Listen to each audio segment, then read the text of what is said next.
What is up, guys? Welcome back to the channel. Guys, we got something new, something different. This was added to the playlist.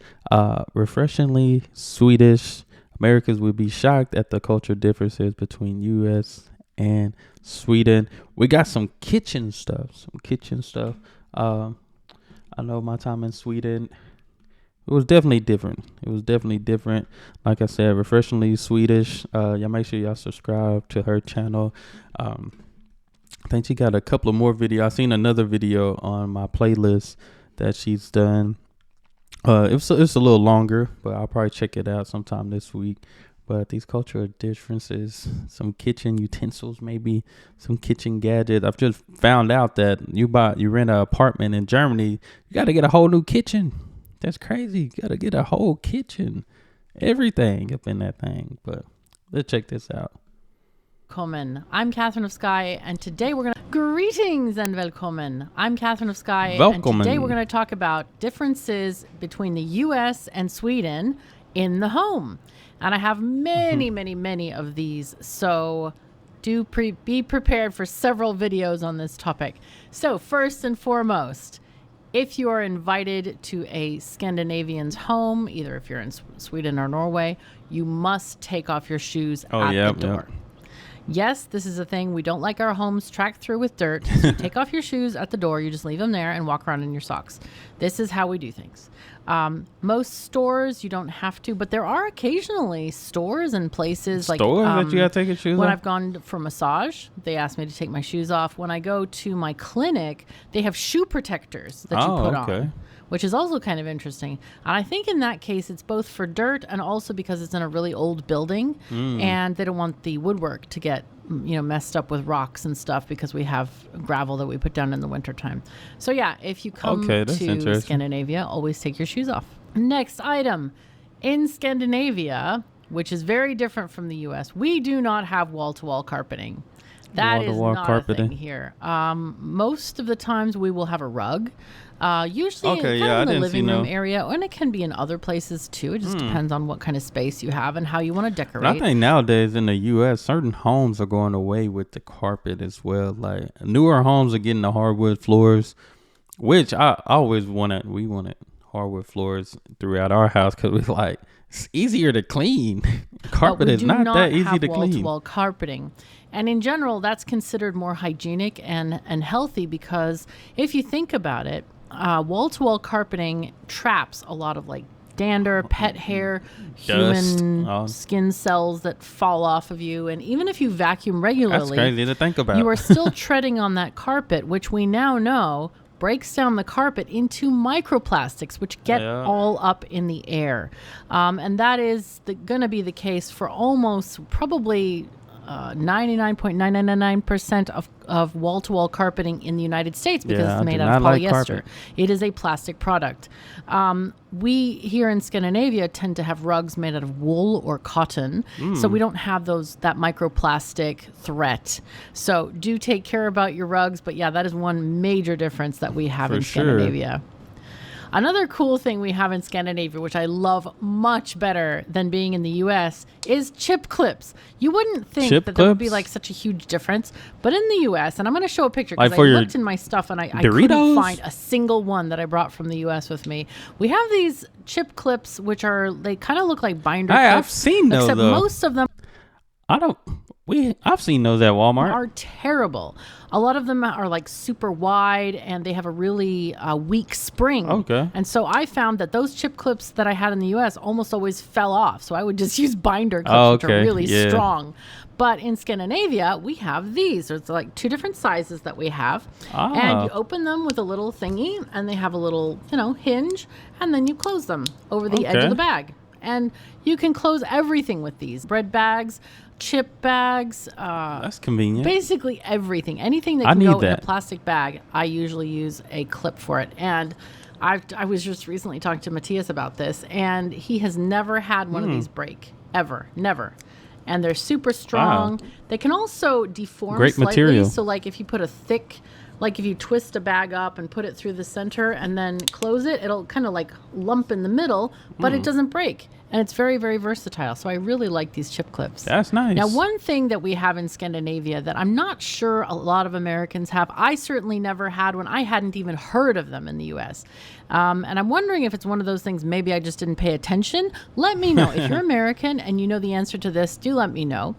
We have very commonly here induction stoves, and you might have seen them on my cooking show, which I hope you'll check out. We cook some cool stuff. Induction? But yeah, they are a form of heating which doesn't use heat per se. It's a magnetic solution, and basically it excites the atoms in your pan, and then they heat up. The surface, it looks like a piece of glass. It is not hot to touch. If you turn on the stove, it's not hot. You can feel it vibrating a tiny bit for sure, but it is not hot. The only heat that you get on the stove itself is when the pan heats up via this excitement of the atoms, the pan actually heats the glass. So it's kind of backwards. And so there's like a little thing on the stove saying hot, but it really isn't hot. So I really like that because I can put my utensils closer. You know, my mixing spoon, I can have that right next to the thing. And they have this in these type of stoves in Sweden. I need to see this for myself. I don't have to worry about it getting burnt or in fire. I need to see this for myself. I lived out in the country, so we were cooking with gas, like literal propane gas, and we had fire to cook with. And it left this horrible black scale on the bottom of my pots and pans. So when I came here, I actually just recently bought some new pans and pots, the ones that were kind of destroyed by my fire in the U.S. Because what happens is scale kind of makes them a lot less efficient at being excitable because of the distance and the scale on it. So anyway, so yeah, I need to see those are nice. Tell me, if you are in the U.S., are induction stoves very popular? I had literally never heard of them before I came to Scandinavia. And the amount of times I've traveled back and forth to Scandinavia, I've stayed in a lot of Airbnbs. Most of them have induction. It seems to be like a really efficient way of cooking food here. Now, one weird thing I've noticed, and I don't know if it's because I've seen just a few apartments here, and like I said, I've seen some in Airbnbs, but I've never seen a kitchen sprayer hose in Scandinavia. I don't know if they exist. Like by the sink? In America, they're ubiquitous. Every kitchen has a sprayer hose, and I really liked my kitchen. I have one of those. Well, actually, what's the name? For my sink, it's an all-in-one. So usually you have, of course, your sink, your faucet, and then that on the side. But my faucet is it's all-in-one. I got a button I can sprays. Mine's is an all-in-one type of sprayer, so I can yank it off, do all that. But older homes have those come in handy when you're washing them dishes. I had in the U.S., the sink. Specifically because we had one of those like sprayer hose that you just pull down from the central. Yeah, that's what I got. That's what I got. Piece. Yeah. And it had like I don't know how it was attached, but it went back in quite securely. It never fell down or anything like that. So I thought it was really handy because sometimes you need to move the water to a different area of the sink, or just kind of, I didn't really spray stuff per se, but it was more like, that one's kind of at the corner of the sink because the sink is full of dishes and I just want to wash that cup out or whatever it was. But in Scandinavia, we don't seem to have these. I could be totally wrong on that, but do let me know if we do, because I've looked even at the hardware stores and I just haven't seen sprayers. It doesn't seem to be a thing here. So that really surprised me. So another kitchen thing that some Americans might be totally horrified about is that we tend to have smaller appliances. Most of these came about because a lot of the buildings in Europe are very old. But we don't throw them away. We reuse these buildings. We modernize them. We change the electricity. We update the plumbing. We add internet and all kinds of stuff. So the old buildings are very, very livable.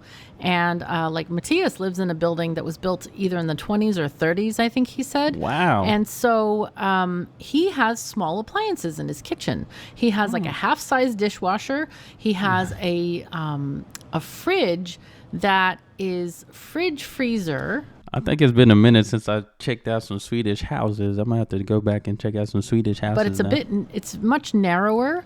But the way they do fridge freezers here is that the freezer's on the bottom and the fridge is on the top. And that's actually a lot more efficient than the fridge that I grew up as a kid. We had the freezer on the top and then the regular fridge on the bottom, which that's really bad because I think it's switched now. You can buy a fridge that has the freezer part at the bottom. We have the side by side though. That's what we have. That cold air travels downward, and what ended up happening is everything on the top shelf of my fridge was freezing.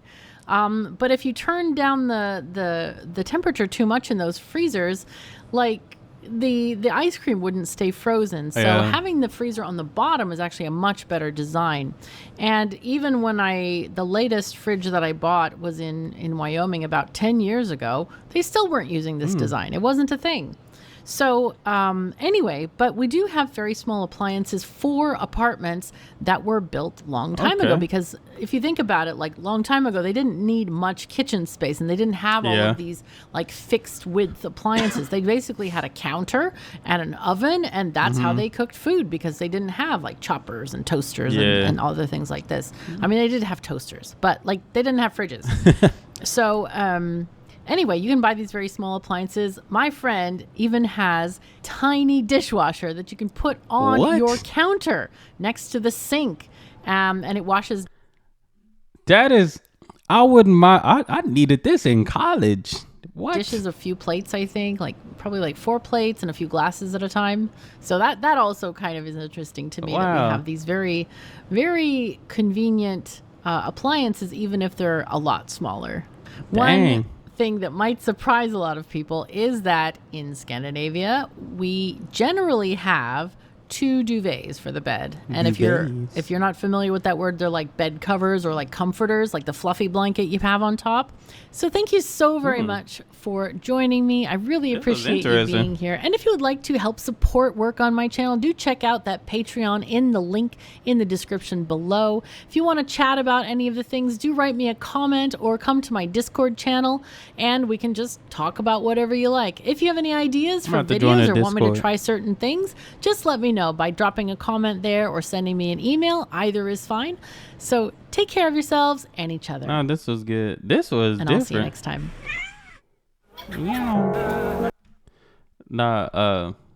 This was good. This was good, man. Dang.